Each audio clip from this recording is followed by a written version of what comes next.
on camera.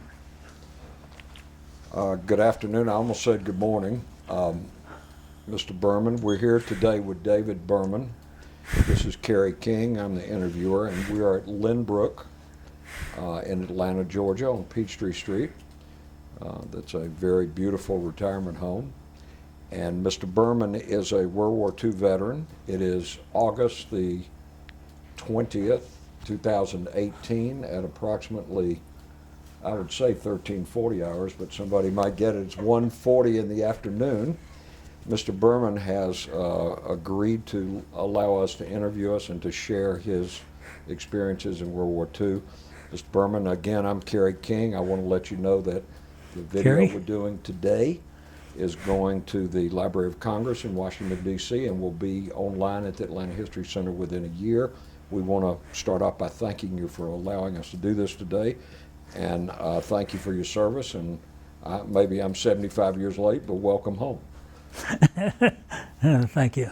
All right, so why don't you start off by telling us your name and where you grew up and a little bit about your background. Okay.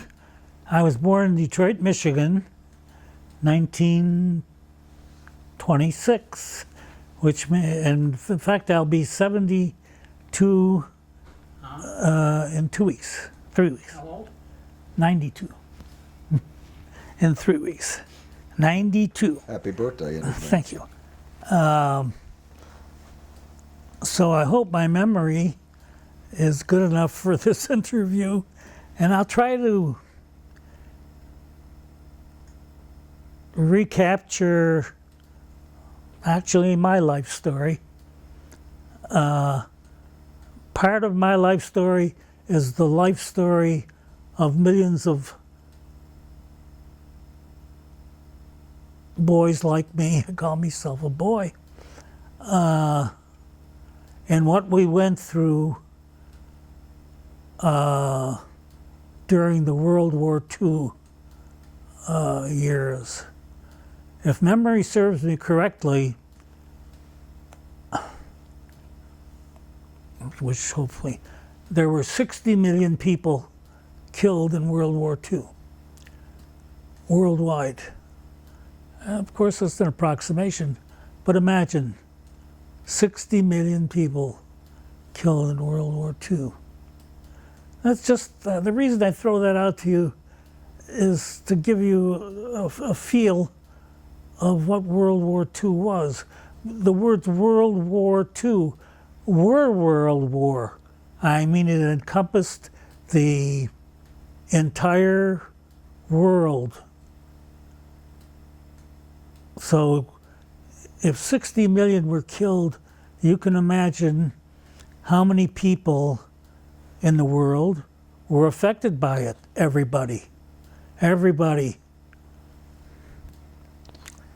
So did you graduate high school? Did you grow up in Detroit and graduate high school? Yes, I was born there. I was born in Detroit. And I'm Jewish, and I lived a Jewish life. We lived sort of a close-knit family life. My aunt lived across the street from me. Another aunt lived 4 blocks away. And we went about my business. My father was in the grocery business. He worked with his brothers in the supermarket business. Well, they weren't called supermarkets at that time. They were little stores, But that's a whole nother book, is the grocery business. And I'm not here to tell you about that, but it's interesting. Anyway, I grew up and I went to kindergarten and grade school, high school, and when I was in high school, I was thinking I would like to be a doctor. That was sort of my ambition. And the classes I took in high school were science classes that were available. And when did I graduate? The war broke out while I was in high school. And when Germany invaded Poland, and then the Allies declared war. The Allies were not the United States, France and England, basically. And I recall going into a science class and in high school, and the teacher said to me, you know, you boys are going to be in this war. And I thought, what's he talking about? You know, I wasn't that old. And he says, this is going to be a long war and a hard war, and you guys will be in it. That was just something that's always stuck in my mind, that he had the ability at least to think ahead. So I graduated. Now before I graduated, we had to register for the draft. I was probably 16 or 17, and you had to register for the draft. And I was classified at that time 1A. Lucky me.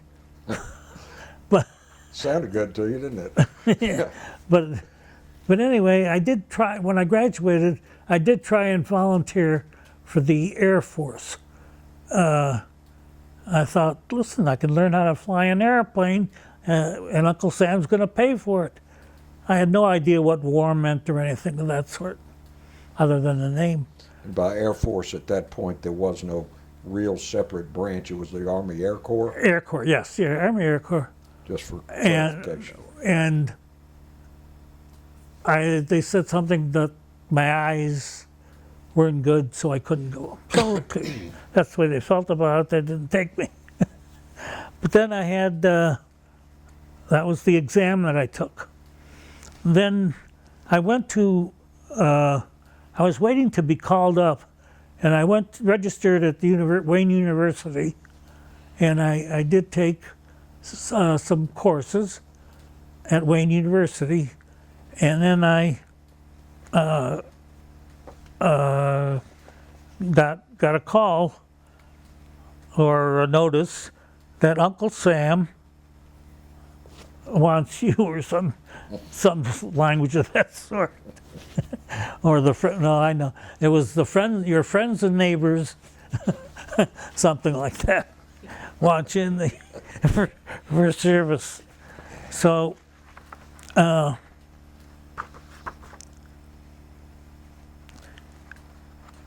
far as prior to that, my life was not,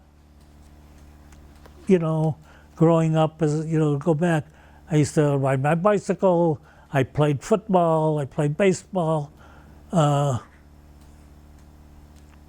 I did, I guess, what millions of other boys, girls, whatever, did growing up.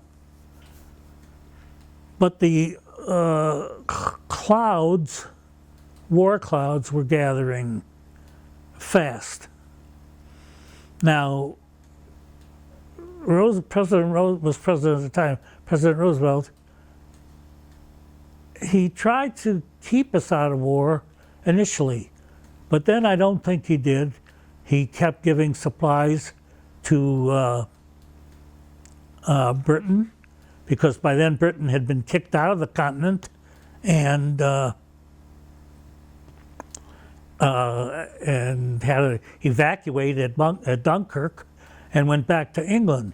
Now, Hitler at that time wanted England to surrender, and Churchill, who was the Prime Minister of Britain, England, refused. So Hitler started heavily bombing England, and during that time, so Roosevelt kept sending supplies to England, supplies, 10, 20, 30 freighters at a time. Half of them were sunk by German U-boats. He supplied England with 50 destroyers. It was called Lend-Lease. That idea was Lend-Lease. I'm going to lend you these destroyers and you'll pay me back, which, you know, it was kind of silly. But anyway, that was the whole thing. There were different programs. Now, there were a lot of people in this country that were very much against our getting into this war, into that war. Different senators, Vandenberg, a few others. We used to call them isolationists. In fact, you find a lot of that type of person now. But it wasn't all, oh, everybody was gung-ho to get into war. Not at all. Not at all. There was a lot of lashback against it. And then we put through the draft. Well, this is just protection. And in the draft, you know, the early draftees, they used wooden sticks as rifles. That's how prepared we were. We weren't prepared at all. But we started to gear up for war. Little by little, factories started to close and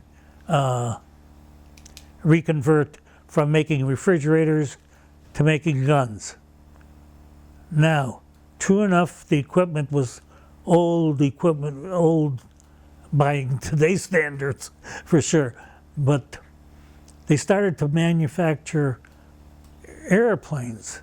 Now, airplanes weren't a big deal. If you saw World War I pictures, I mean, they were just nothing. But these planes started to get better and better and better.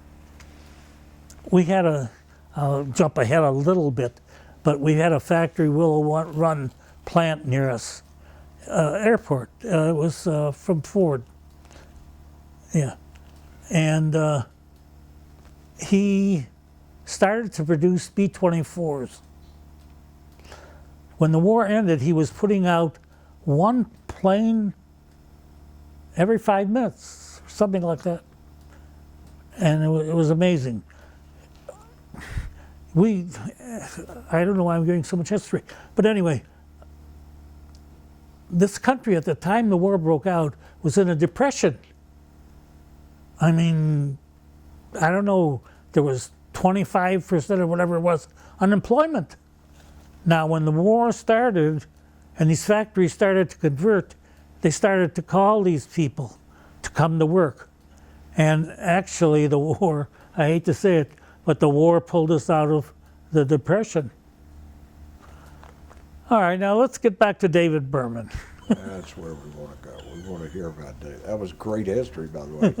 But I want to hear what happened after you got the letter that your friends and neighbors welcomed you to the Army. So now I said goodbye, and at 12 o'clock at night, my father took me in his car and drove me to Fort Wayne, Michigan, which was downtown Detroit.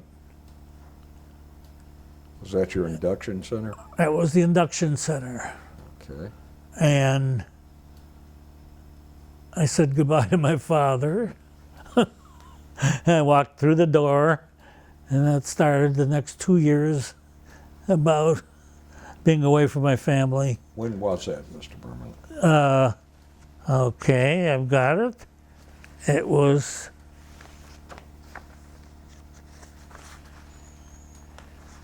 January 26th, 1945 is when I was sworn into the service.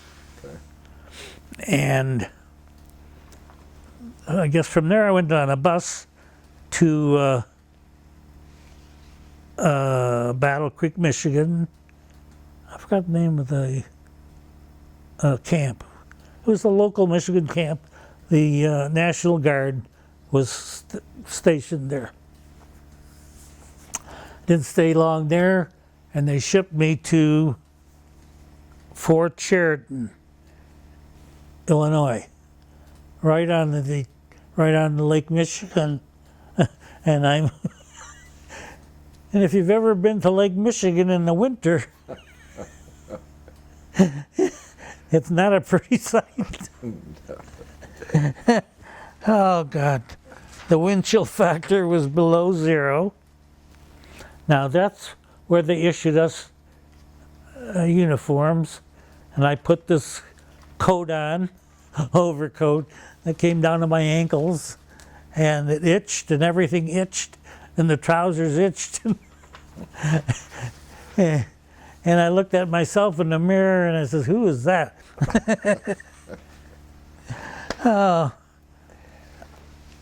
So then they assigned us to barracks. Now, barracks were tar paper shacks. They weren't brick barracks, you know, like you might imagine. They were thrown up. They were emergency structures. Now, how did they heat them? They had a little pot-bellied stove in the corner, in each corner probably. And everybody, rather than be in their bed that they were assigned, would huddle around this pot-bellied stove to get a little bit of heat. I mean, it was cold. I remember that. Okay, now,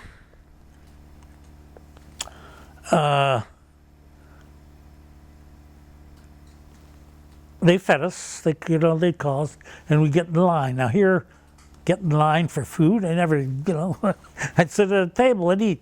Oh no, you got in line, and it's cold. I'm standing there. Now the food they gave you, oh, it was terrible. It was nothing I was used to. I mean, it was just, but anyway. So we went from there. Now,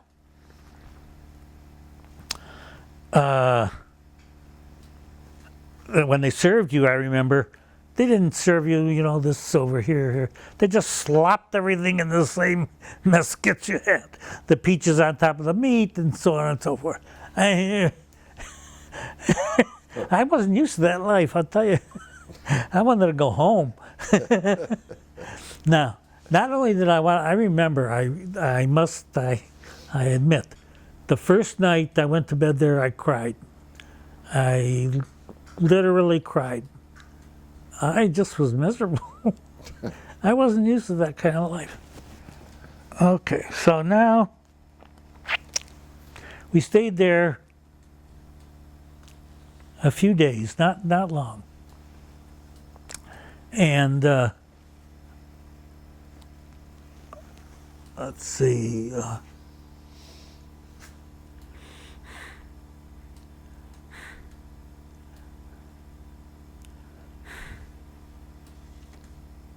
Is that where you had your basic training, or did you go somewhere else? No, that's what I say. Okay, we got on the train, and at Fort Sheridan. Now, by then, most of the trains that we went by had Army personnel on them, Navy or Army. And this one's going this way and going in all directions, all over the country. And they put us on a, like instead of 2 people, they put 3 or 4 people in a row. Which is okay. I met new people. And we kept going. They didn't tell us where we were going at first. Then they came back and they told us we were going to Alabama. Now, who wants to go to Alabama? Yeah, I go along with that. Fort Sheridan, Alabama. Now, the thing I remember about Fort Sheridan, Alabama, initially on the train, was red clay. Now, I had never seen red clay.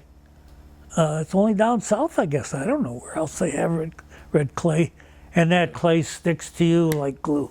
But anyway, that redness, everything turns red. So then,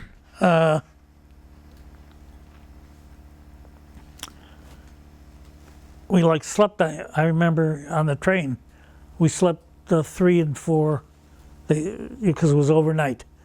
High, one on the bottom, one in the middle, one on the top. Sort of a makeshift arrangement. It took a couple of 3 days to get there, I remember.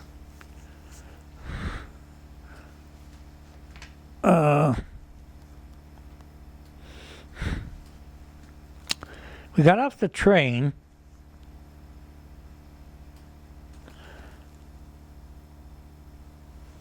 and there was an army sergeant, can't remember his name, with the gruffest voice. Okay, you, whatever. Yeah, line up and I looked at him. Was he nuts? Now I'm going to give you a little aside for 1 minute, if I may, about Fort McClellan. Then I'll again tell you. Fort McClellan. I was going to ask you. Yes, if Fort you meant McClellan, Fort Alabama. McClellan. Yeah. Okay. Good. It was not long ago, about a year ago, 2 years ago. I was going to Montgomery, Alabama for an art show, and we were driving with my son, and it said Fort McClellan. So I made him turn off. We went down this dirt road, and there was a fire station, and I asked him where Fort McClellan was, and he says, "You're on it," because most of the barracks had been torn down. Yeah. But in the background, a little about 2 miles down, were these barracks that I had taken my basic training in. Now, not only that, there was a main street there called Berman Avenue. Oh. So I told that went all through the camp. I told my son, I said, "See, I was such a good soldier that they named the street after me." As it turned out, it was named after someone with a museum. His name was Berman. But, okay, let's get back to where I was. All these things keep jumping into my head. You'll have to excuse me. That's what we're here for. So. Okay, now,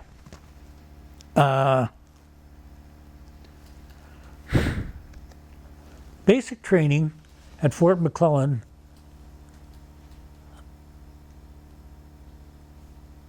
was difficult, and yet I was really proud to be able to do it. Because a lot of the people beside me that came down with me didn't quite make it. They fell by the wayside. And as I went through the training, I began to build myself up. Actually, they knew what they were doing. And, then I learned how to use a bayonet. And they kept telling me that you're going to want to kill people. And that didn't go too good. Always in my mind was, are you going to really be able to do that? Yeah. It's one thing to talk about, but can you really stick a bayonet into somebody or shoot at them? Maybe if you can't see them, okay, but if you look them in the face and shoot them, that's not how I grew up. So I was taking this training, learning how to shoot a machine gun, a lightweight machine gun, 50 caliber machine gun, incendiary bullets, crawling under barbed wire, having tanks roll over you, and marching, march and march and march, with backpacks on you. And I never thought I could do it, but I could do it, and I did it. Now came 13 weeks, 12 weeks, 13 weeks. and we graduated. And I remember on our graduating night, we had a 30-mile hike with backpacks, and then camped overnight, and then luckily they took us back in trucks. I remember thinking, I can't walk back. But and I remember thinking, but they did take us back in trucks. And I was sort of proud. And the soles of my feet, I remember, had calluses on them from the training. And I thought, boy, that's kind of neat, you know? I felt, as sick as I was, I thought I was sick. When I went in the Army, oh, I have nose trouble, sinus trouble, this and that. When I left that basic training, I felt good. Wouldn't admit it, but I really did. Yeah. So your basic training was all infantry basic training? Yes, correct? yes. Was that your MOS? Yes. Okay. Yeah. And I was inducted into the Army, obviously. I don't know if I said that. My MOS was infantry. I had no real specialty training prior to going in, and that they might need or use. So they gave me a furlough, and they says go home for 6 days or 8 days, and then they gave me tickets to go to Camp Maxey, Texas, which is right on the border of Arkansas and Texas, in the city of Texarkana. So I get home, and I get home at 4 in the morning, and my father is going to work. And he comes back in the house, we sit down and have a cup of coffee. While we're sitting having coffee, I take out a cigarette. And my father looks at me and he says, "What are you doing?" I says, "Well, I'm going to smoke a cigarette." He says, "That's what the Army taught you, how to smoke?" and drink coffee. Yeah. And I hadn't realized that before I went into service, I really didn't smoke. So, but once I got in there, I smoked. Yeah. That was a mistake. But anyway, so I spent a few days with my parents and my siblings. I had 2 sisters and twin brothers. The 2 sisters were older than me, and my twin brothers were younger than me.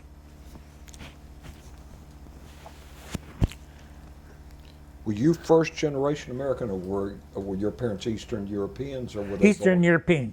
They came from Russia. Yeah, so were my grandparents. Oh, So my father was a first generation American as well. yeah. No, my father was born in Russia. Yeah. Actually, I take it back. My father was born in Cape Town, South Africa. Yeah. My grandfather. Anyway, Okay. we're not about me. We're about Yeah. you. So at the end of your furlough, I got back on the train yeah, and went to Camp Maxey, Texas.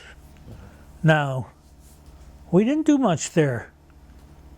We didn't do any training, I remember. And I remember having a furlough into town. There was another camp in Arkansas that wasn't close by. I mean, that was close by. And the 2 camps, the soldiers from the 2 camps, sort of didn't get along together. I remember being in Camp Maxey,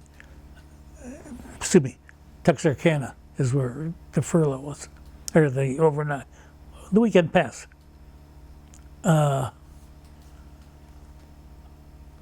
there were fights going on all night, between the 2 camps. Anyway, in Texarkana, I had my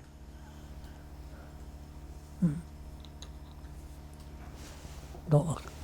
My first encounter with a girl when I was in service.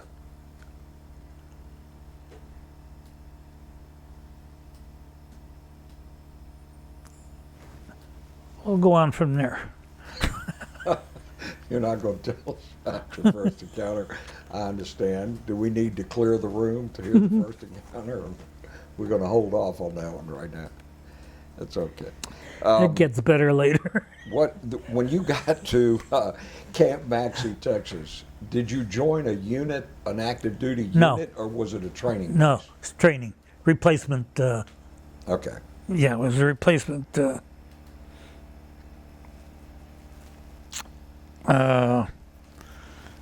I wasn't there long. And here again, they put us on a train again, a Army train, and shipped us to Fort Ord, California, which is right on the ocean, and the Pacific Ocean. So I assumed I was going to the Pacific, but you never could tell with the Army. They could send you to the West Coast and ship you out to the East Coast. But anyway, I assumed I was going out on the West Coast, somewhere in the Pacific.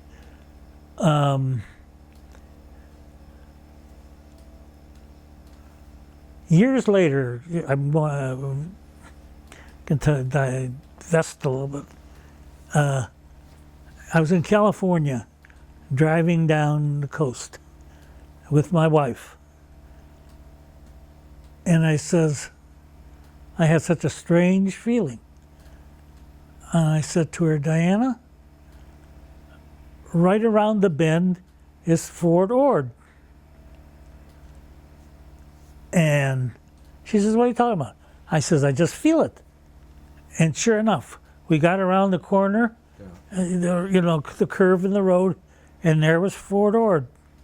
Wow. It was really strange. I tell it because it sort of gave me the chills. I hadn't been there, back there, near the area for years.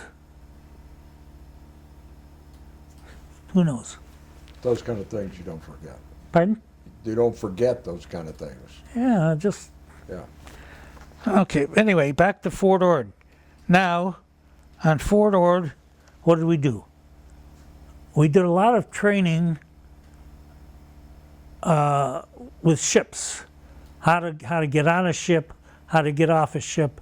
They, with the not netting, but the ropes, where you climb. Rope ladders. Yeah. You climb down. Okay. The other thing I remember is they had a big pool. It was a swimming pool. And what did they do? They strapped a bunch of bricks onto your back. I don't know, 20 bricks, whatever. I don't remember how many. I mean, they were heavy. And they said, now the object is to swim with these bricks to the other end of the pool. And they says, you're not going to be able to swim. So we're going to tell you how to get there. And they went through the process of going to the bottom and kicking your feet, pushing yourself up, taking a breath of air, and going down. And to continually doing that until you got to the other side. Now, what was it? This is when they dropped you off on an island.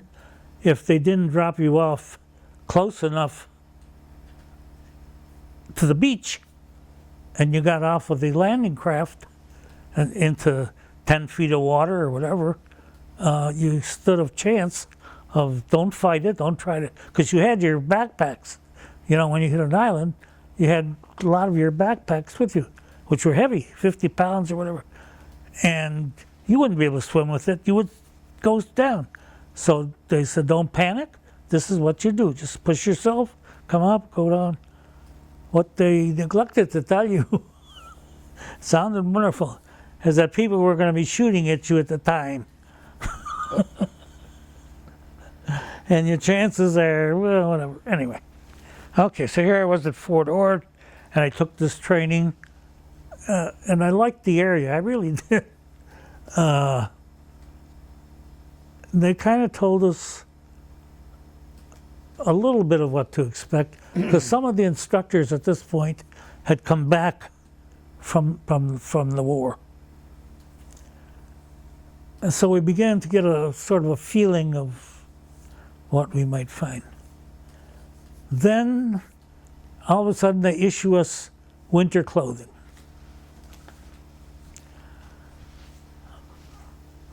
Well, we couldn't be going to the South Pacific with winter clothing, could we? My sister and her husband were stationed at Northern California. Forgot exactly where. So I used to be in touch with her, and I kind of says, you know, we got winter clothing. I think I'm going to Alaska. I'm going to be stationed in Alaska. And at that time, the Japanese had invaded Kiska Island and what other island? A couple of Aleutian Islands. And I thought that's the direction I was going to be headed in. So we were at Fort Ord for a while, and we were alerted that we were shipping out. We were going to get on a train. They wouldn't tell us where we were going. Just get on the train, and they did. And we did. I mean, now the train goes up from Fort Ord into San Francisco, and I sort of recognized that it was San Francisco, although they made us keep the shades down. You really, anytime we were in the with the trains, you had to keep the shades down. And the train kept going and going, and then I noticed it's going down toward the wharf. And sure enough, that's where it went, right to the wharf. And the engine stopped, the train backed in, and the cars, I don't know how many cars there were at the time, and it went onto the dock, out in, into the water. Next to the dock was a ship. This one I can't remember, General something. And they told us, when you get off the ship, don't stay on the deck. Go below, we'll assign you, where you go. And as we got off the train, the Red Cross, God bless them, handed us a cup of coffee or hot chocolate, whatever it was, and away you go. And they would check you off, your name and so on. And we went up the gangplank carrying what are our tough mags. And they directed us, and then this is sort of a big ship, it was a troop ship. and down, we kept going down. And we were down. And so I got assigned a bunk. Now the bunk was 5 deep. I mean, 5 guys were lined up like this, or 6, whatever, 5, I'll say. You barely got in. You stuffed your duffel bag in, and then you kind of crunched in. You didn't just climb in, you got in sideways, I remember. And this guy's butt is in your face, from the next bed. So, it didn't take long, and out we went. And we did manage to sneak out and get and see the Golden Gate Bridge as we went under it. And I says, well, we're not going to Alaska, I don't think, from here, but maybe. So 2 days passed, and we kept heading south. So then I knew we weren't going to Alaska. On the ship was terrible. Terrible, terrible. You were constantly on a line to go to the mess hall. The line, you go up the stair and down the stair, up the stair and down the stair. And they put it on a tray, and there were no benches to sit for lunch. It was just a long table, like 10 of them in the room. And you stood there eating out of this tray. And when the ship would turn, your tray would go sliding down and slide back. We took saltwater showers, I remember. There was no fresh water for showers. We ran into I guess it must have been like a typhoon, because the ship would leave the water and you'd hear the propellers spin, and back and down. And I went up and the waves you didn't look down on the waves, you looked up. So we were in some kind of a storm. I wasn't especially scared though, it was stupid. But Did you get seasick? no, I never got seasick. And other guys were up chucking all around me. But I went through that whole trip. Now, from there, we went to Ulithi. Now, what is Ulithi? Ulithi is nothing but shallow water, shallow enough for freighters to drop anchor. So it was like a collection point for for freighters or naval vessels or so on. Do you know how you spell Ulithi? Uliti, I think. THI. Okay. I forgot what group of islands it is among. I remember it was hot there. And we sat there for a few days. Now, in retrospect, I realized they put us there not knowing exactly where to ship us. It was part of the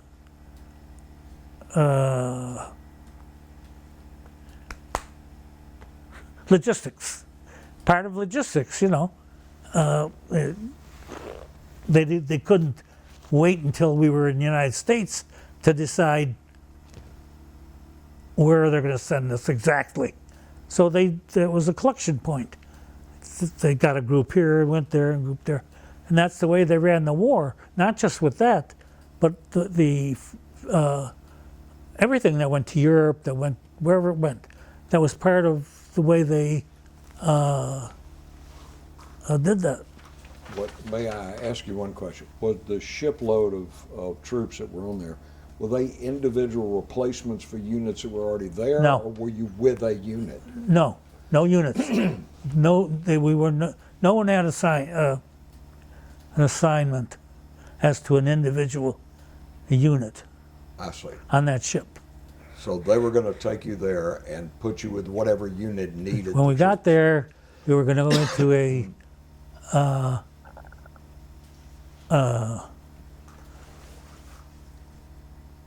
replacement depot, and from there they would pull cannon fodder. Got it. So we left Ulithi, and they still didn't tell us where we were going. The reason is, I realized it sort of years later, in case our ship was sunk and we were rescued by the Japanese or the Germans, they didn't want us to be able to tell them where we were headed. Makes sense. So, From a military point, Yeah. makes sense. yeah. Do you know about how many troops were on the ship? I with you? think, yeah, I've been thinking about that. I think there were between 1,500 and 2,000.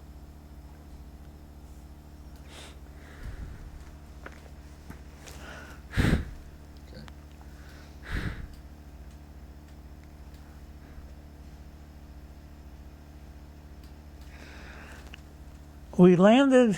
We pulled into Manila Bay.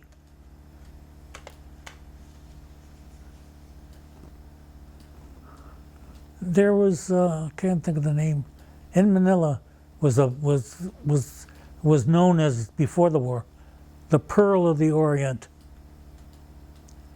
It was a modern city. The apartments and hotels were much more modern than anything you saw here in the States at that time.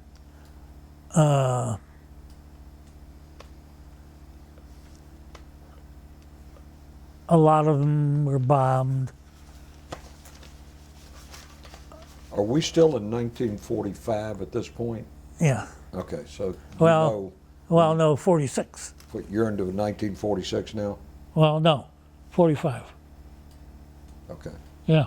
Yeah, 45. Okay. Sorry. Seems like 10 years. That's what it feels like sometimes. Okay, now, so now we drop anchor in Manila Bay. The night before I disembarked, somebody stole my bracelet. I remember. I woke up in the morning, it was gone. Or I dropped it, I don't know. I looked around, I couldn't find it. Anyway, they took us by small boat to the shore, to the wharf. We were on the wharf. And that had been bombed. Everything was busted up. The thing that caught my eye when we landed was the rats. There were rats all over the place, big ones. Because it was the wharfs. And they, run up with these ships and down and with the wreckage, naturally they had a field day.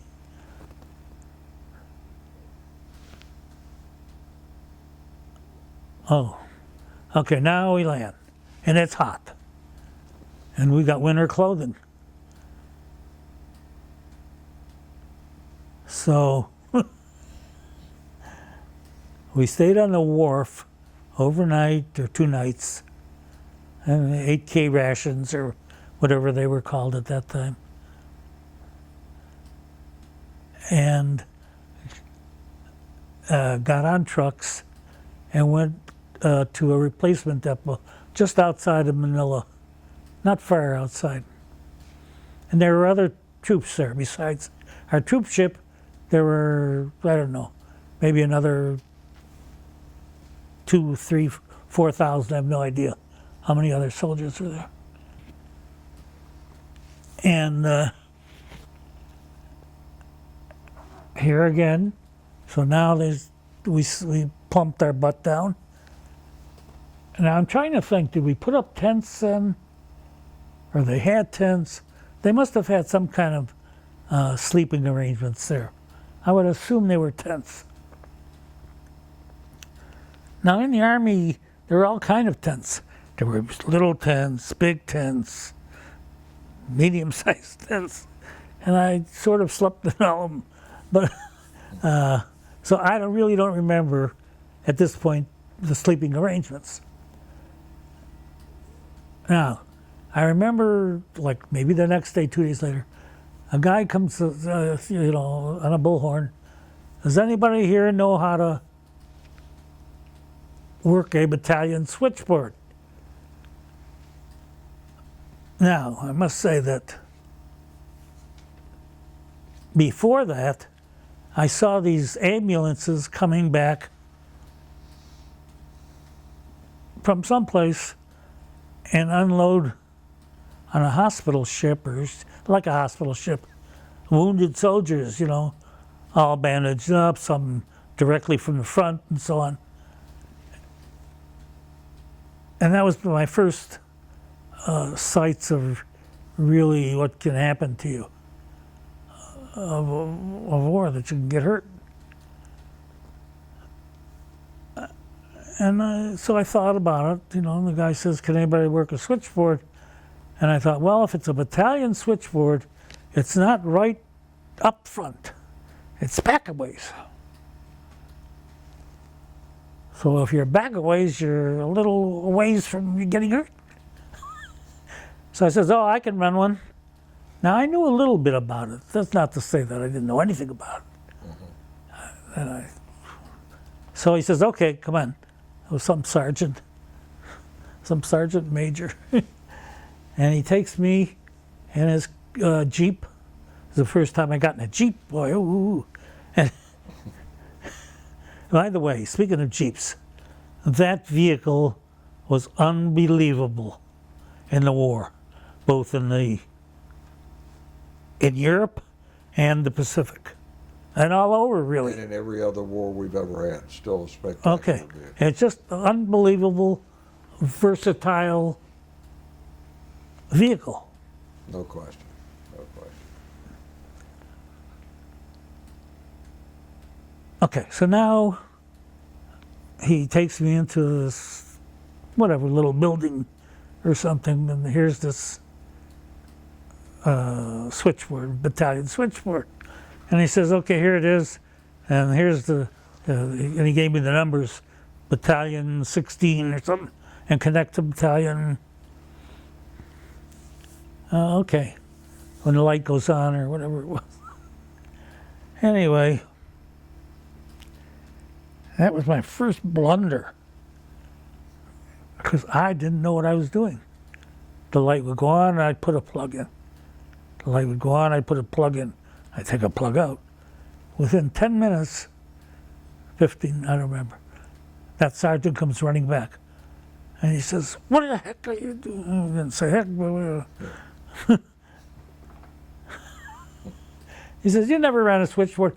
I says, yes, I did. I says, I didn't exactly run one, but I had a girlfriend that worked in a hotel. And she was a switchboard operator for the hotel. And I used to watch her. He says, get away from there. I remember. Oh, is he mad? I thought, well, so I'm going to be court-martialed.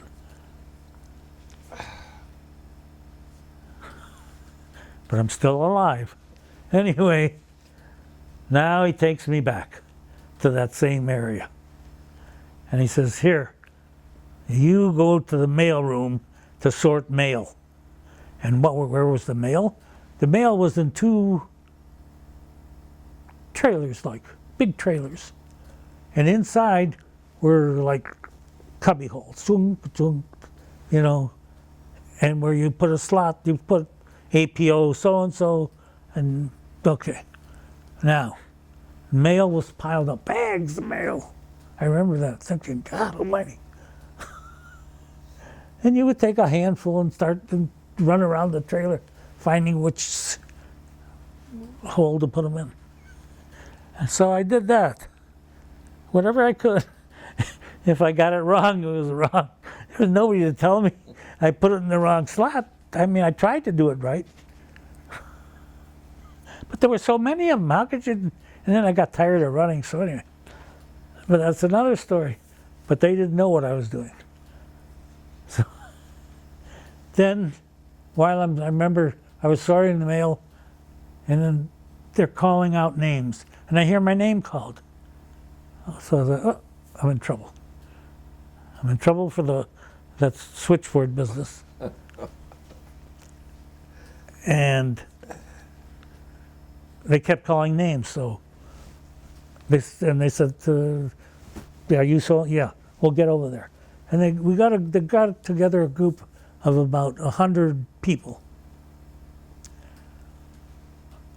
and they said, after a while, after they got all the names and so on, now you folks are going into a special unit.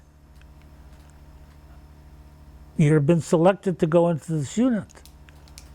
So the name of the unit is Recovered Personnel Detachment.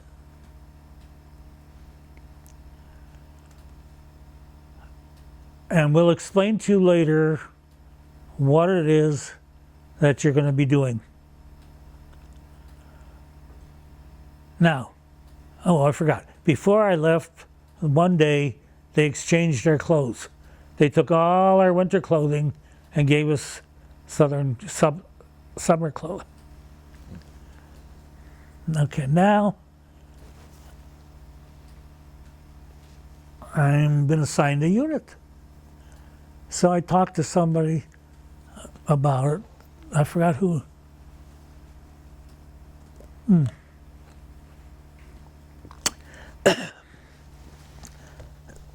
Excuse me.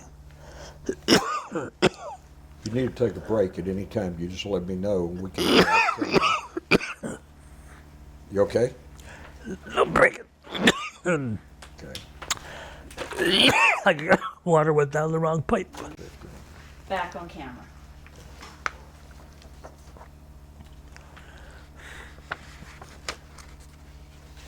We were assigned to this unit called Recovered Personnel Detachment. And we were assigned to AF Westpac, Armed Forces Western Pacific.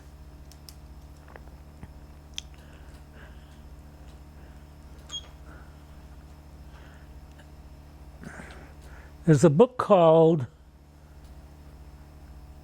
Ghost Soldiers. And that's what we were a division of. Now, I'll explain to you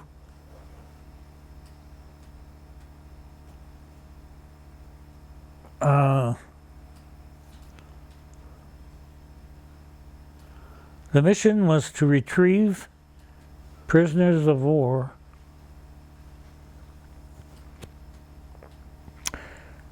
at the time they were getting ready for the invasion of Japan. And on the roads, you could see that they were. This was in Luzon, by the way, that I was in. So they moved you from Manila to Luzon? No, Manila is on the island of Luzon. So you are on the island of Luzon? Yeah. I was Army, so I don't know much about the, Yeah. the Navy and Pacific stations. Okay, so Luzon, all right. So, I mean, they had tanks lined up, airplanes lined up. They were really very close to invading Japan. Now, when I got them, trying to think of the chronology, that they first dropped the bomb, atomic bomb, on Hiroshima? Nagasaki. Nagasaki was first? Yeah. Yeah. I was on the troop ship when they put through this, that they had dropped a bomb like that, and explained a little bit that it was a powerful bomb. They didn't really know what it was. I mean, we didn't know. I'm not sure they knew how powerful it was.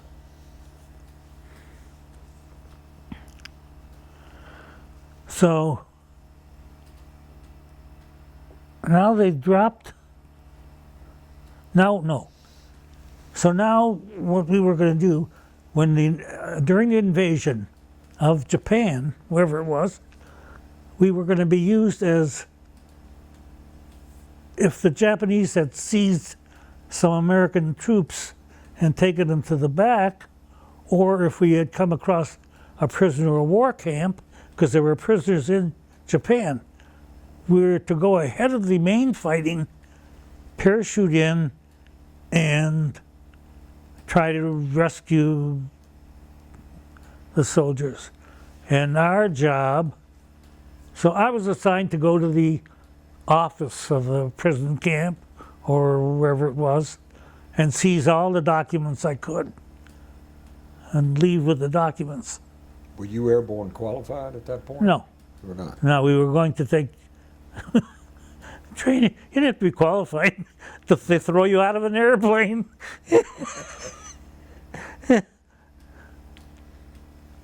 So I remember, so we get to this training area for recovered personnel detachment, and here's these big towers. You talk about airborne, and they got these, parachutes coming down like ropes. And so we started training to parachute jump. Actually, we didn't parachute. We didn't actually jump except from being pushed off these towers. I remember, and floating down. That was my parachute training.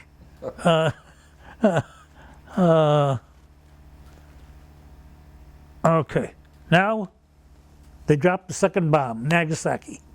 The war ends.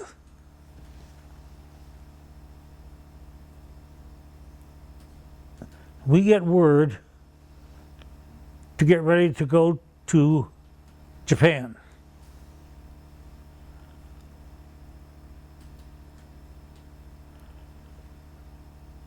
And they fly us to Okinawa.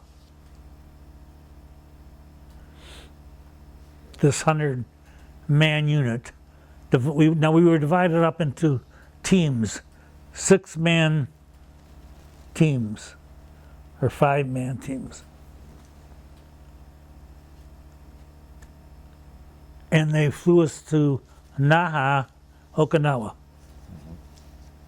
Now, they had just had a tornado there.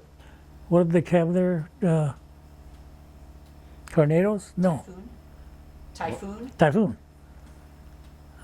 Like a few days prior, and there's airplanes scattered. I remember all over the place, just thrown around.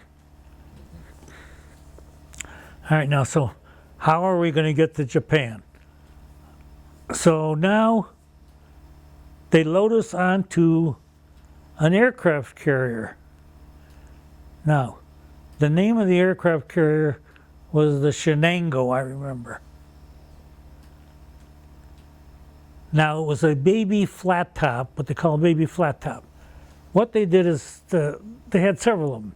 What they did is they took oil tankers, took the superstructure off of them, put a flight deck on, and put 15, 16, 18 aircraft on them. So they put us on it. I remember there was one airplane left on the ship, a fighter, a Wildcat or whatever it was. And at the time I remember saying, boy, I'm glad I'm not a pilot. I mean, they were small and they're just sitting on a bomb whenever they went. And so we're on this aircraft carrier. And why an aircraft carrier? They were going to use it as a hospital ship because, the wide open space. So we go, and we land in Nagasaki. Right after the bomb, you landed in It was Nagasaki? it was like 2 weeks later, maybe 3 weeks later. I've got the dates. And as a matter of fact, that qualified me after the war for the VA because I had been possibly exposed to radiation. They didn't tell me that, but anyway, I found out later. Yeah. All right, so now we're in Nagasaki. I remember we landed low. It's mountainous, very mountainous. And where we landed was down here. The city was up here, up. Were you airborne dropped in there, or you came in on a flat top? On the flat top. On a flat yeah. top, okay. Yeah. All right. And I remember we're sitting at this, what do you call it, house? Customs house, down low. And they had a bunch of boxes. We opened one box, and they were full of pornographic pictures that they had confiscated off of other ships. I mean, like 10 of them, 10 big boxes. But anyway, so now we stayed there overnight. The next morning we climb up into the city, and the sight was, wow, because that's where they had dropped the bomb.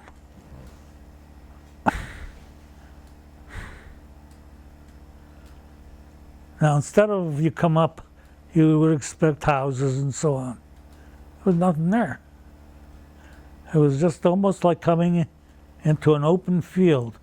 You would see, I mean, there were streets, all right, but you would see like railroad tracks, torn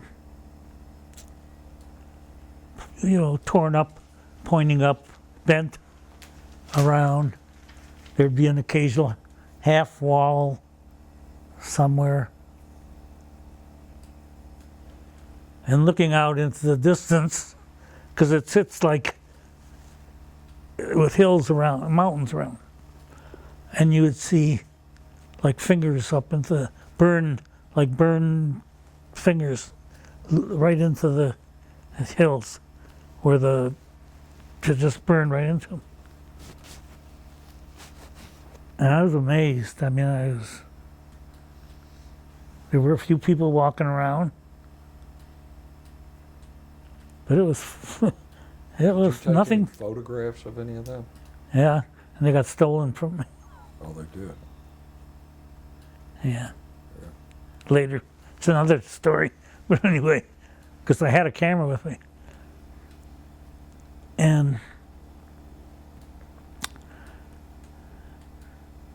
But I didn't expect it because, all right, they dropped a bomb, I still didn't know Hiroshima, Nagasaki. But when you saw it, you realized the enormity of it. That in an instant, 30 or 40,000 people just disappeared. So now, in this day and age, with the amount of bombs, hydrogen bombs, much more powerful, that are around, every country has 10, this one has a 1,500 or whatever, The world, in my estimation, will not survive. Somewhere along the line, it's going to set off this holocaust and the world will destroy the world. I believe it in myself. I don't believe they can keep it under wraps that long. I think they've done a good job so far, but I just don't.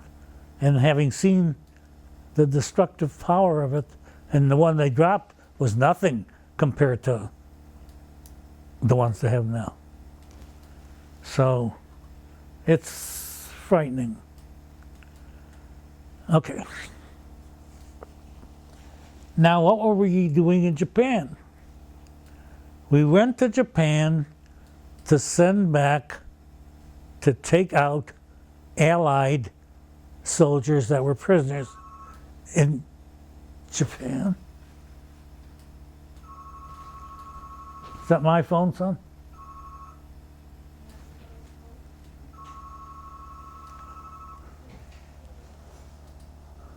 We had no idea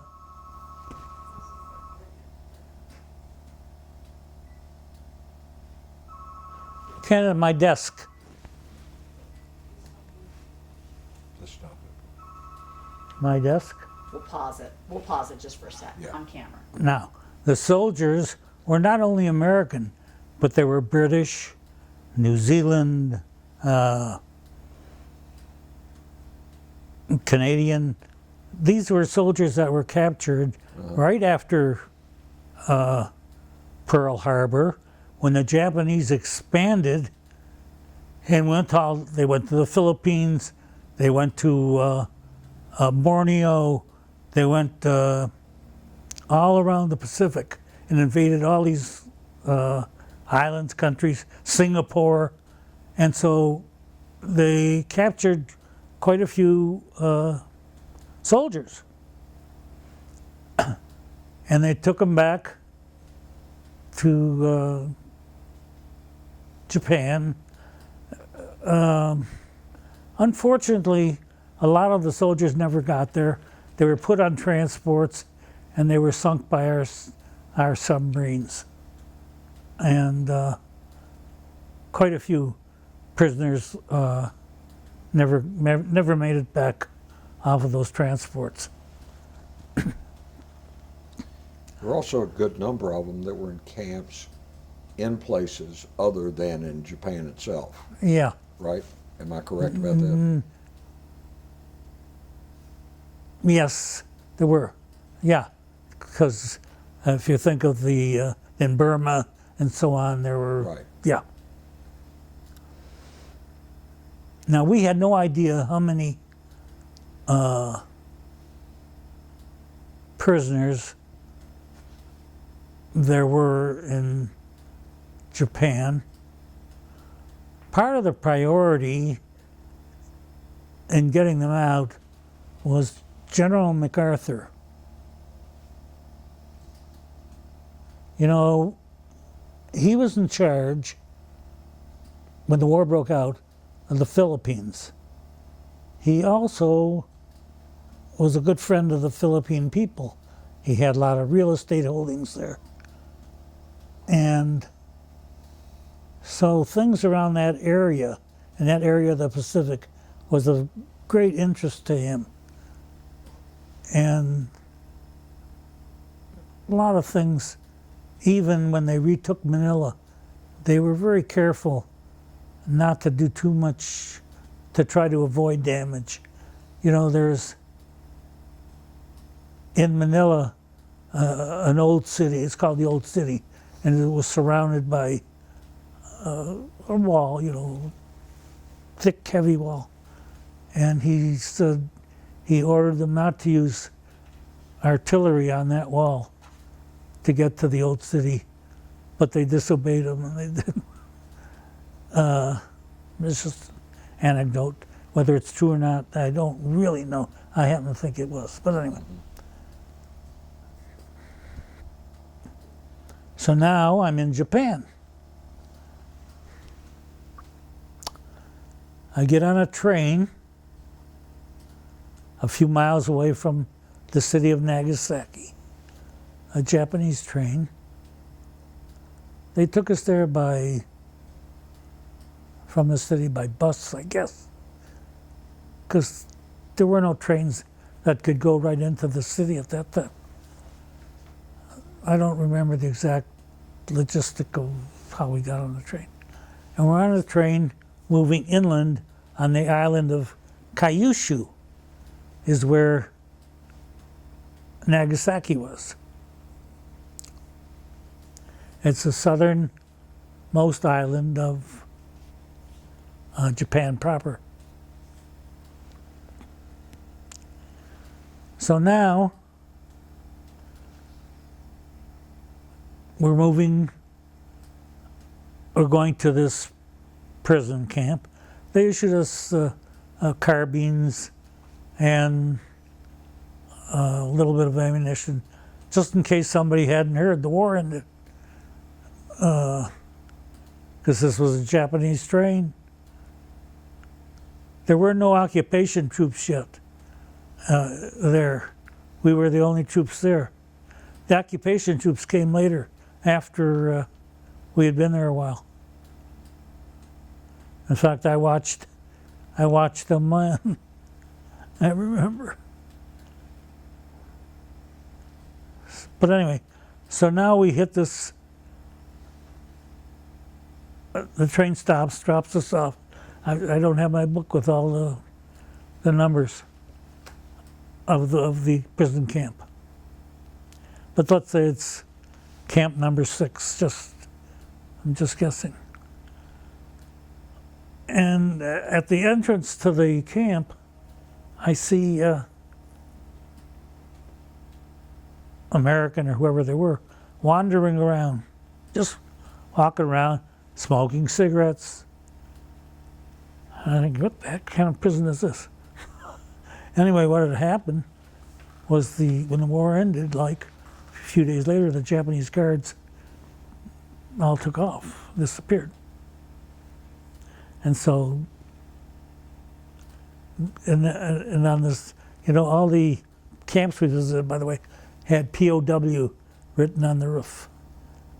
Now, while I was there, I saw them. these planes would come in. I forgot what kind they were. Transports anyway. And they would drop supplies, parachute supply, you know. They'd open their tailgate and push them out, and down they'd come.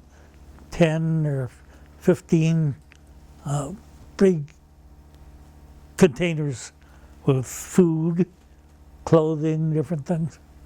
And cigarettes, by the way. And cigarettes. Cigarette, they called them sundry pack. Mostly cigarettes. Yeah, Yeah. mostly cigarettes. And they'd come crashing down, and they would send the Japanese kids out to bring them in. They weren't going to go get them anymore. Anyway, so I'll describe most of the camps that I visited.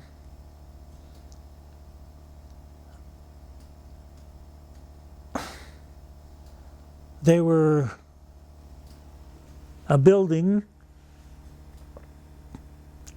In the center of the building, down the hallway it's open air, was big tubs where they cooked food when they could get it and bathed and everything else. And on the sides, each side is where they slept, the prisoners on the floor. I was in Ottawa a few years later when I got back, and they had a replica of one of these prison or war barracks, and it was very identical to what I had seen. I was surprised at the museum.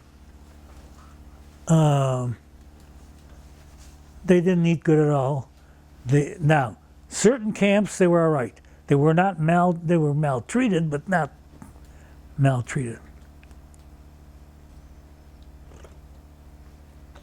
They didn't necessarily make them, at certain camps, make them bow whenever they saw Japanese. Some camps they did. And they would get slapped around by the guards. And if they didn't like it, they could even get their arm whacked off with a sword. I had an incident where I went in this place. And the guy called me over, and they took me over to him. He was dying.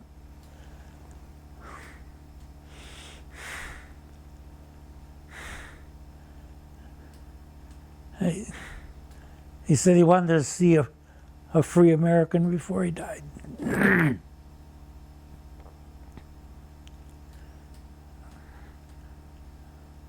I walked away. At the time, I appreciated it, and I felt terrible, but not terrible like I felt years later about it. Those people in those camps, even for a month, was very hard. Very hard. That's why when our president says that Senator McCain was not a hero, I cannot buy that. He spent 5 years in a prison camp. Now, how he did that, I don't know. I don't either. Hmm? I don't either. I don't know how you could say that. They broke both of his arms. Yep. They beat him. If that and he survived, if he's not a hero, I don't know what one is. Yep. So, Boy. Anyway. So, okay. So now, it took about 3 days to process. We went in with papers, blah, blah, blah, names and so on, And then we would start them on their way back to the coast. By now, they had accumulated 1 or 2 hospital ships, all different kinds of transportation. Oh God, I got all those pictures. Where are they? Of the I didn't give them away, did I? I don't know. Oh, give me my picture. I want to show them here. We want you to hold it up so we can Oh, get hold it. hold it up so we can get it on Okay. the camera here. Okay, so Right under your chin. There you go. Perfect. Perfect. which one are you? Here, yes. Sitting at the You- table there? Yeah. This is this is our team here. And these are the POWs as we were processing them. May I? Yeah. Let me tell you how I got that picture. I got that picture off my computer. I was rummaging through one day and I came across that picture. Isn't that something? Did you see it? Here, wait, let me. So you were just a skinny young guy in that picture. Yeah. Skinny guy. 135 pounds. Yeah.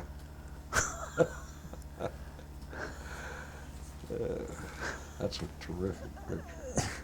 So who is the guy standing behind you with his foot on your, looks like his foot's on your bench there, standing up in uniform? Oh, yeah. That was Lieutenant Baranski. He was, he was the head of our team. Now, if you look down, if I took the picture out, you would see the date. There's a date on it. It was on my birthday, And what date was that? September 15th, 1945. September 15th, 1945. Yeah. Nice birthday present.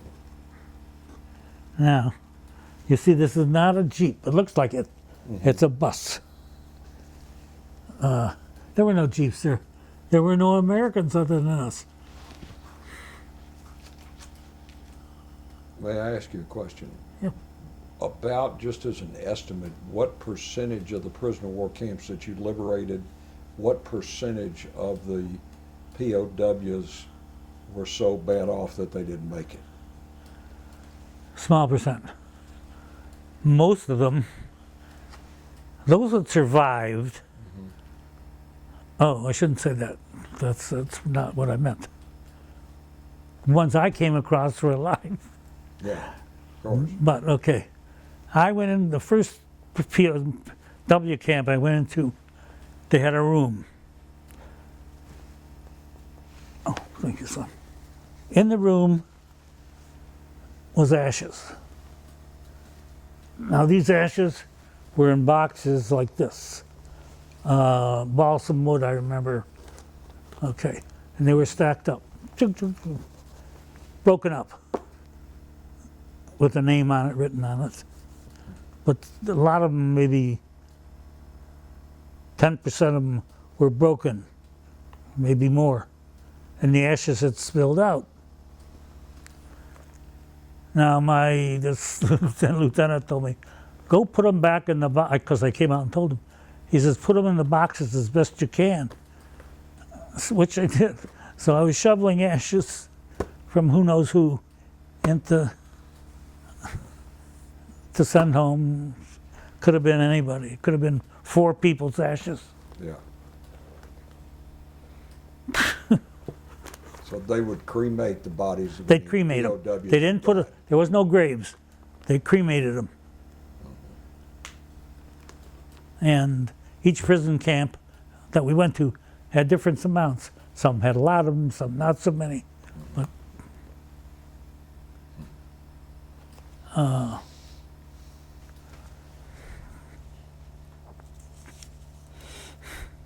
now, they naturally slept on the floor, the prisoners, on mats full of lice and everything else. And the food they ate, they were given potatoes and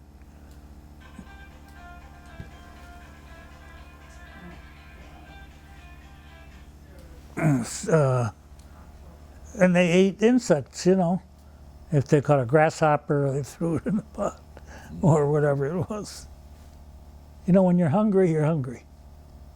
Protein. Pardon? It's protein. Yeah, it's protein. Yeah. So that's what they ate. Now, on Kyushu, they didn't just have them sitting around. They had them working. And they had them, the coal mines in Japan are on the island of Kyushu. And they had them working in these coal mines. So I thought, some of the comments I had in talking to them, they weren't that angry at the population as they were at the military. Oh, really? Yeah, because they said that when they would come out of the mines, some of the peasants would smuggle rice to them, standing alongside. So they were really mostly mad at the military. Now, they told us a lot of stories about the beatings, and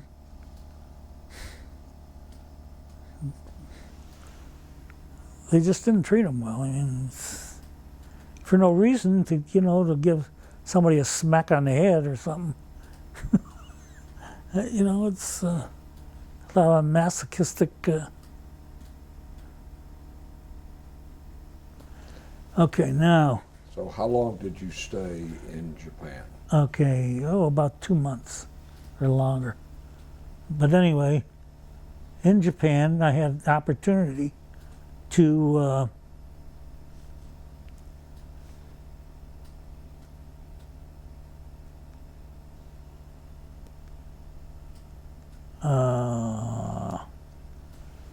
go into towns, different towns.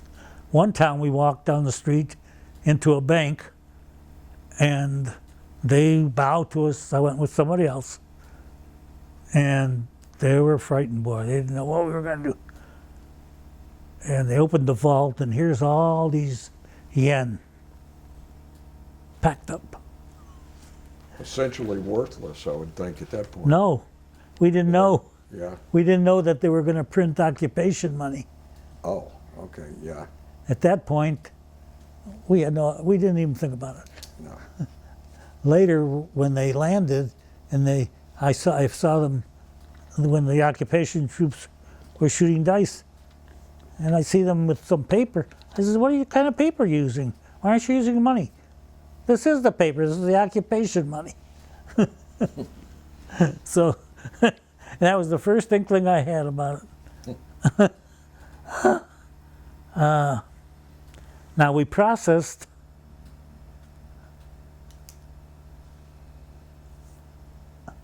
here. I've got it here. So this was, I wrote this before. My birthday was Camp 22. That's where this picture is. Camp 22.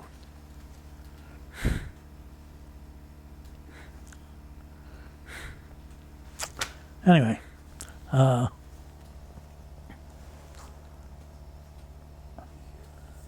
we went to a party one night, I remember. It's sort of notable for me. It's in my mind. Up on the hill, beautiful home, and it belonged to the owner, or whatever he was, of one of the coal mines. Mm-hmm. So he threw a party for our group. There were like 15 of us.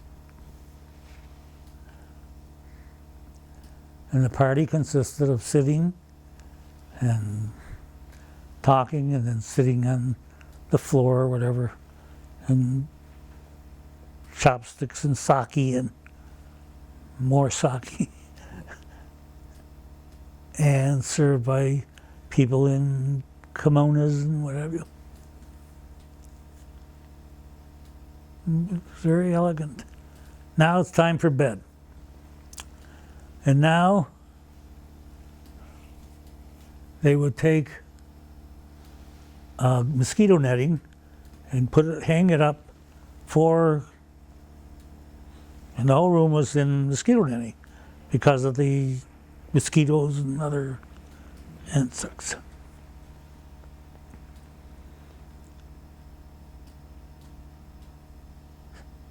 So now we get into bed. And we hear laughing, "Ee!"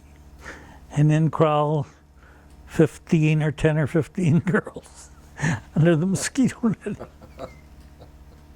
But I don't think you have to write that anyway. Well, it's too late. You're on the record now. Oh, oh my God. So we'll talk privately about the Yeah. 15 to 20 girls. Probably need some more details about So, that. But I'm still, yeah. you were so near Nagasaki where all this radiation was exposed. Did you not suffer any consequence? Did you not get sick or have vomiting or No, no? no. By then it had dissipated. You know, don't forget, the bomb that they dropped, Uh-huh. that bomb, is not like the bombs now. They didn't have the radiation. They had the firepower, all right, you know, but not the radiation. It's a 2 kiloton. Pardon? I believe it was a 2 Yeah, kiloton bomb. yeah. But Yeah. Well, you were lucky. yeah. How many POWs did your unit process? Now, individually, I don't know. I mean, as far as a unit, there were 39,000 prisoners that we released from Japan.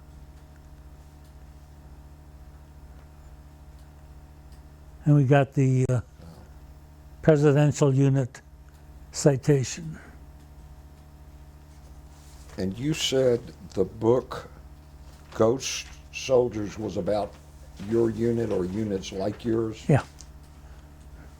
I've got the book somewhere here.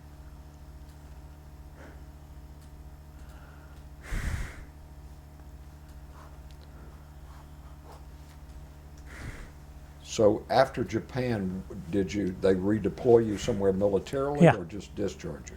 Yeah, yeah. Oh, no. No, no. Yeah. I spent most of my career actually after Japan, went back to the Philippines. Now, when we left the Philippines, when we left Japan, after all this processing of these POWs,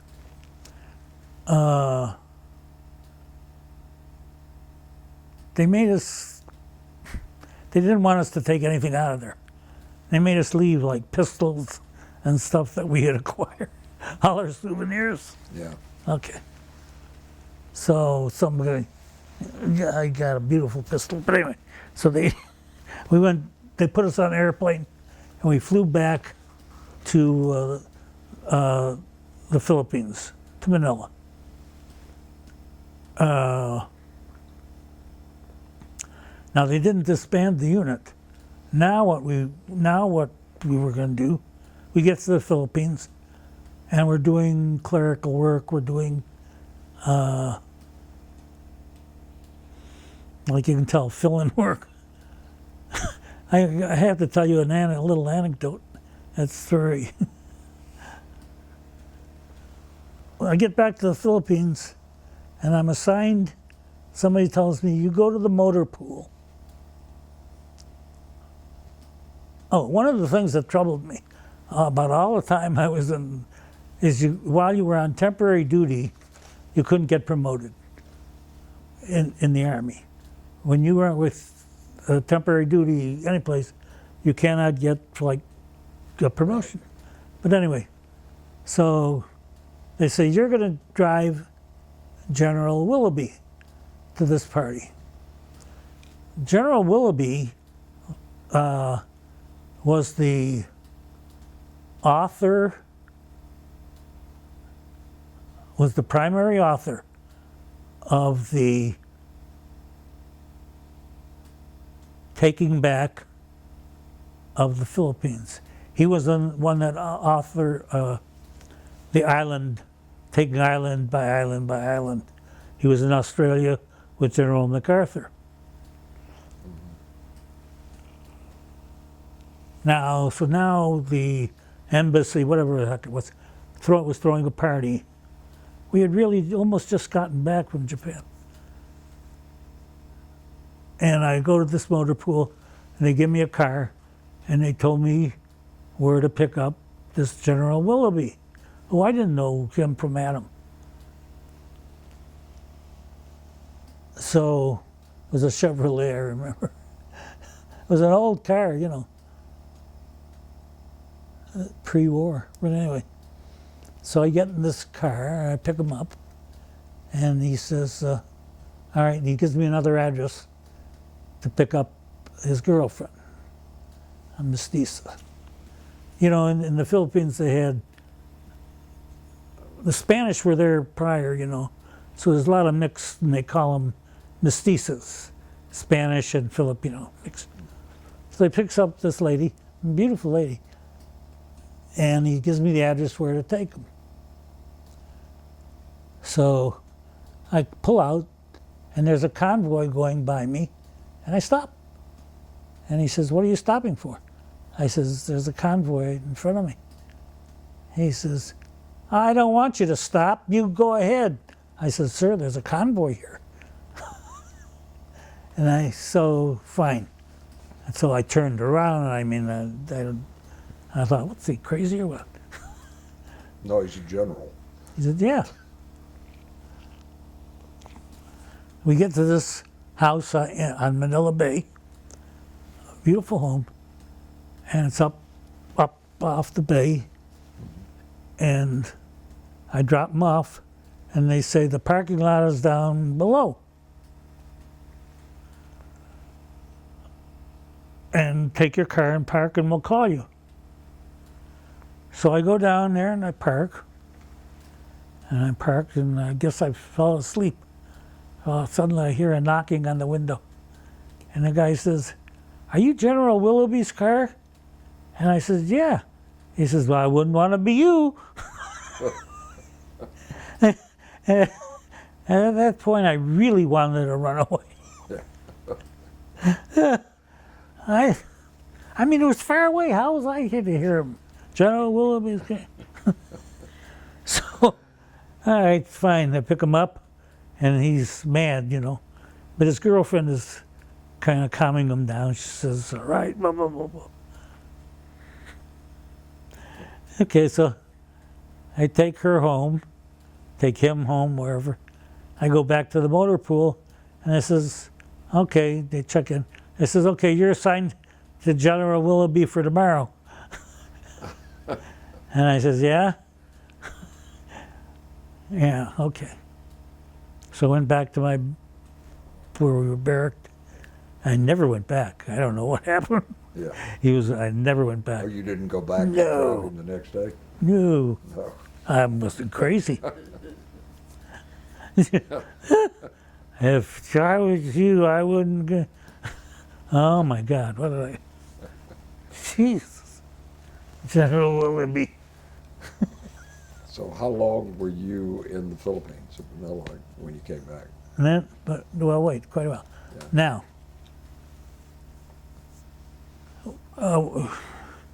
You keep going, keep going. We need time out. Yeah. back in the Philippines. Back on camp, yes, sir. We're back in Manila. We're back in Manila. Back in Manila. Now our new assignment is to process Filipino soldiers that had been in the Philippines during the war, up in the mountains. You know, the Japanese never totally took the islands. There were the guerrillas. What would another name for guerrillas be? I don't know. We call them something different in Vietnam. We call them montagnards or mountain tribesmen or whatever. Because my son asked me what a guerrilla was. Guerrilla, counterinsurgency. Guerrilla is. They hadn't surrendered. counterinsurgency. Anyway, they had not surrendered to the Japanese. They had run into the mountains and formed little units. It was these units, by the way, that General Willoughby was in touch with. When they landed in Leyte, when they took the Philippines back, they came and helped them take it back by hitting the Japanese from behind. And during the war, they did that. They would ambush a convoy of Japanese and run back and so on.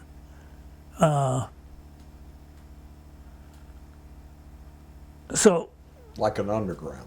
yeah, but they were in the open. Yeah. They couldn't, but they could. They'd put on civilian clothes, maybe, and go into town. You know, there was an American, oh God, what was the name of it? Where their American civilians were held captive during the war. Can't think of the name. There's actually a very famous movie called Empire of the Sun that was a Spielberg movie where there was a prisoner of war camp, a Japanese prisoner of war camp. It was liberated, and most of the prisoners were British. Some Americans came from either Shanghai or Singapore. That is everything you just Yeah. talked about. You know? So anyway, so now we're going to this also a fairly large island in the Philippines called Panay, Panay, and the capital of Panay is Iloilo, E-I-L-O. Excuse me. I think I-L-O is just Iloilo. Not sure. Okay. So we fly in there. They have a couple of houses for us to stay in, with an office, and these Filipinos would come in and we'd process them, whether they were due for back pay for being in service all during the war. Mm-hmm. And that's what we did. There were quite a few hundred of them. Now, there was no way we could actually verify those that were truthful, those weren't, except you could basically tell, you'd ask them certain questions and things. So we did that. The time we spent on Panay was very interesting. We go into Iloilo at night. It wasn't a modern city. It was with some ramshackle bars and so on. And they'd be cooking in the streets. I remember eating snake in the streets.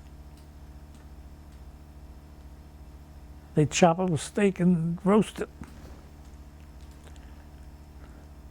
What else about Panay? We went out hunting, I remember, in the streams with 45s. Did you ever, we went duck hunting with a 45. Did you get any ducks? No. It's kind of hard to hit them with a 45. God. It was, and I'll tell you a little, one incident in Panay.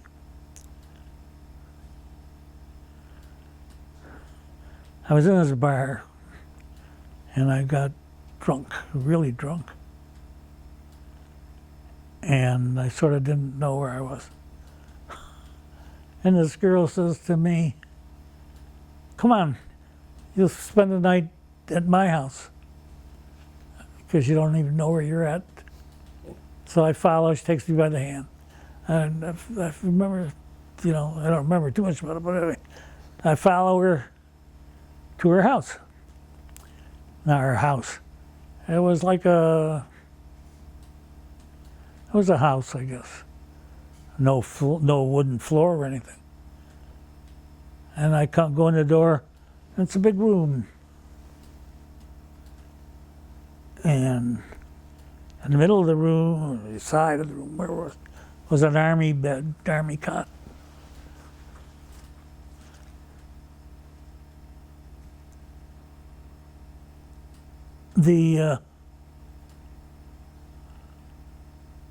I get undressed, I get in the bed, we got the mosquito netting on the bed. I wake up the next morning, I'm still drunk. I wake up the next morning, she's next to me.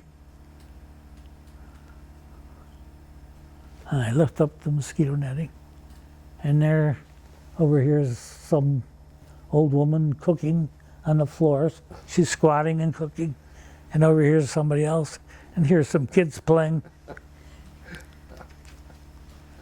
I get dressed, and I don't know if I paid her or what. I guess I did. So I tumble out of that bed, and I tumble outside, and I'm really drunk. I don't know where I am. So I figured, well, I'll go back toward, there were a few buildings, toward where there's buildings, at least I'll maybe get my bearings. Obviously I got my bearings, and I got back to my camp. The reason I'm telling that is, it's such a funny story to me. I was drunk all the time. By the time I went with her, till I walked home to my barracks. I don't know what happened during the night. It's probably best. Okay, now.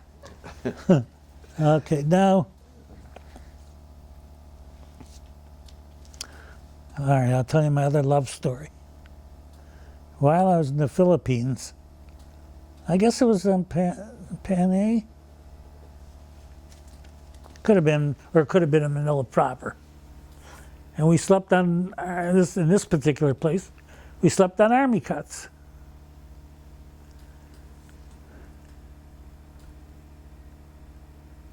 We always had mosquito netting. And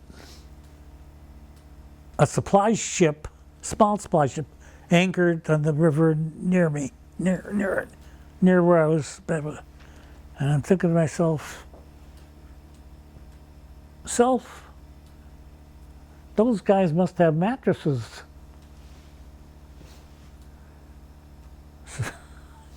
I sneak up on that ship. I guess it was an ammunition ship, I don't know. I remember. And sure enough, they had mattresses. So I stole the mattress. And I used that mattress. I put it on my bed.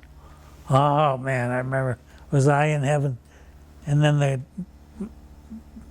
this girl, another girl. This was a different girl. Her name was Josephine. Anyway, enough with the girls. Now,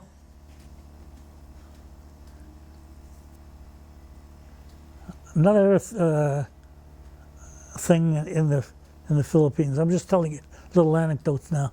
I remember saying, Pepsi-Cola or Coca-Cola, it's here, but you have to get in line. I look out, the line, my God, it's a half a mile long.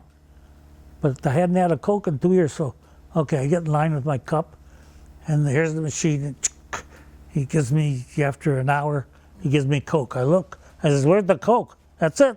And he gave me this much Coke. And it was hot, out of the machine. Oh my God. Oh my God. And, so on Panay, in the,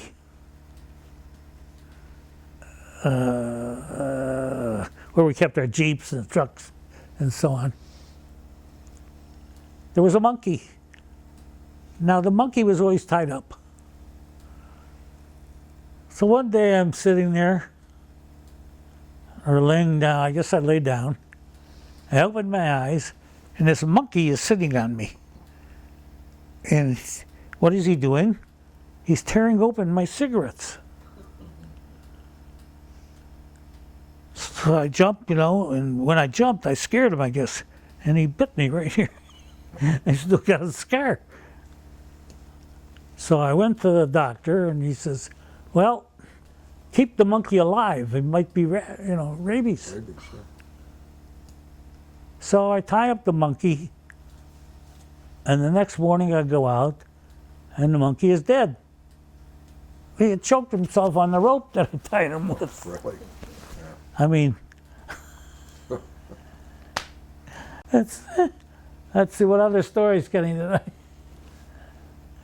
I had one that used to get the chewing gum out of my pocket. Pardon? I would deliberately, we had a monkey too in Vietnam, and I would put chewing gum in my fatigue pockets, and then, they had triple buttons on them, and he knew that they were in there, and he would come over my shoulder, start ripping on that thing, and I would start laughing, and then he'd finally get the chewing gum out after he would get furious that I buttoned the buttons, Yeah, they get very rabid about that stuff. They love cigarettes too. Oh my God. All right, now I'm going to go home. Yeah. And I'll let you out of here. Now, we're not letting you out that easy. I'm going to ask you what you did after the war.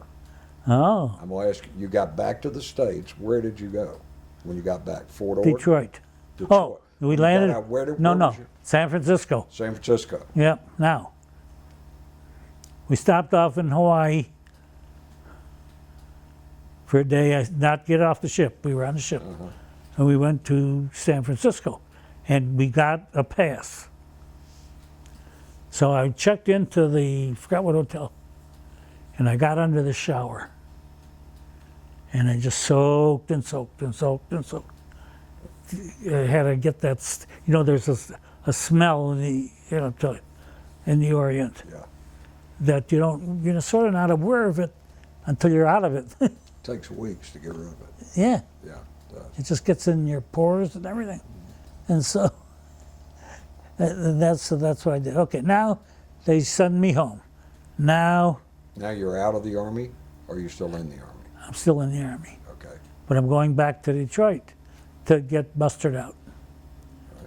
So I'm in the train station in San Francisco, and now here come the MPs, and they pick me up. Now, why'd they pick me up? I was out of uniform. Oh, I didn't have ODs. I had summer uniform. yeah. I was in the bathroom. They picked me up in the bathroom, I remember. And I called a few of my friends that I saw, hey, help me here. And we explained to them we just got in, and they dropped us off. Finally, they let us go. So you had your khakis, and they had already gone to winter uniforms. Yeah, in exactly. Michigan and the United States. Yeah. Yeah. So So you mustered out in Detroit. yeah. All right. Now, if you will, tell us what did you do after you got out of the service? Okay. Got out of the service. Went to school, even, tried to get rid of my drinking habit. Used to go drink beer every night Oh, I know. at the bowling alley. I met my friends who had just come back from here and from there and all over the world. Yeah. And I went back to school, and I went to pharmacy school and became a pharmacist. Very good. And were you a pharmacist in Detroit? Yeah, but just for a short time. I really wanted to go to med school, but I had to take additional classes, and I didn't have the right people to tell me what to do. So I practiced pharmacy a little in Detroit, but then my father had this supermarket business, which had expanded by that time. And so I went to work with him. And then I met my wife. At that point, I went to a party. She was there. She asked me to dance. So I danced with her. And that was the beginning of, how many your years, wife's name Diana? is Diana, for the Diana. record. Is that right? I got Yeah. that right? 60, now what am I talking about? 1950. 1950. We were married in 50. I met her in 46. So And you've been, you have, how many children do you have? we have 2, a boy and a girl at the present. We have 3 great-grandsons. Oh, wonderful. 3 great-grandsons, your wife Yeah. said. And so how many grandchildren do you 4. have? 4 great-grandsons. 4 grandchildren, No, 2 grandchildren 2 grandchildren. and 4 great-grandsons. Okay, the camera may not be picking you up because you're a long Yeah, way away. 3 so grandchildren, 3 grandchildren, 4 great-grandchildren? 4 great-grandchildren. Well, mazel tov, that's great, that's terrific. Yeah. So, do they all live here? Do No. they live? None of them live here. Well, My one of them son lives here. is the only Son one that lives here. Yeah, My son Ken, yeah. and the other people live in Michigan. My son-in-law is an attorney in Michigan. Oh, yes. Yeah, and so my daughter, and in fact, some of them are going to come and visit me. So Well, that's wonderful. now, my grandson is an attorney.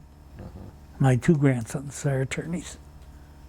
Will you tell So we me got a I lot have of attorneys. My deepest empathy.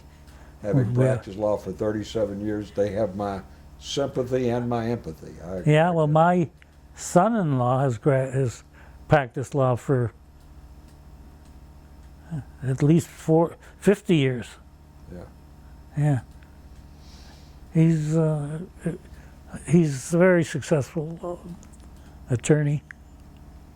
So now let me ask you what I like to ask everybody. Looking back over your years in the military and your years in World War II, are there any regrets, or do you have an overall view of what we did in World War II and what you did in the Pacific, and if so, what is it? One of the things that has stuck with me is that people don't know what war is. They have no idea unless you've been in it. It's something you have to have lived.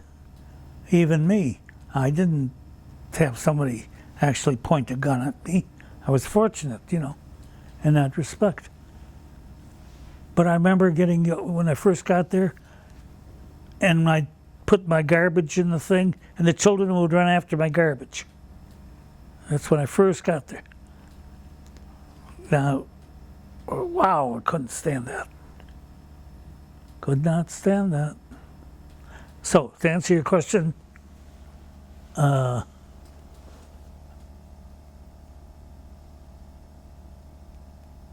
glad I went. I wouldn't have missed it for the world. It's been with me all my life. It's done a lot of things for me, against me. Nothing pretty about war, blood, guts, everything else. That's not pretty, but it's part of life, I guess. And it's going to go on and on. When I read in the paper, the refugees from Syria, and 400,000 have been killed from Syria, and they write numbers. It's a number, 400,000, and each one is a person. Each one that had a life.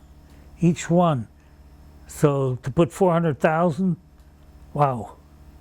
And the same thing with the Holocaust.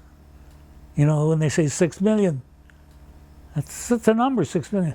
But it's individuals. 6 million individuals, what they went through. So how fortunate we are to live in this country. My God, I count my blessings. I must tell you, I really do. As bad as things are, as bad as they're going to get, they're not going to be, or as good as they're going to get. I'm so fortunate that my father got on that boat and came here. Whew. Still the best country in the world. Oh my God. I agree. My Is there God. anything you'd like to add before we No, thank you very much thank you very much? for this interview. A story about his parents leaving Russia